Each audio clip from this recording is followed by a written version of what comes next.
জানো কি, ইন্টারনেটের 3টে বড় রূপান্তর ঘটেছে। ওয়েব 1 থেকে ওয়েব 2, তারপর ওয়েব 3। আর ওয়েব 3 আমাদের দুনিয়াটাই বদলে দিতে পারে। ওয়েব 1 ছিল একটা ডিজিটাল পত্রিকার মতো, শুধু পড়া যেত, কোনো মন্তব্য, লাইক, শেয়ার কিছুই করা যেত না। তারপর এলো ওয়েব 2, সোশ্যাল মিডিয়ার যুগ। সবাই কন্টেন্ট বানাতে পারলো, লাইক, কমেন্ট, শেয়ার করলো, কিন্তু সব ডেটা গেল বড় বড় কোম্পানির হাতে। এখন এসেছে ওয়েব 3, ডিসেন্ট্রালাইজড ওয়েব। এখন তুমি তোমার ডেটার মালিক, ব্লকচেন দ্বারা নিয়ন্ত্রিত।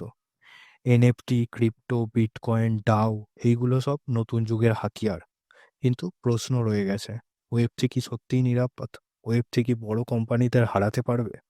আমি পুরো বিষয়টি বিশ্লেষণ করেছি ফুল ভিডিওতে। ওয়েব 1 থেকে ওয়েব 3, ডিসেন্ট্রালাইজড আর ইন্টারনেটের ভবিষ্যৎ, একদম সহজভাবে বাস্তব উদাহরণে। এখনই দেখে ফেলো পুরো ভিডিওটি নিচের লিঙ্কে ক্লিক করে।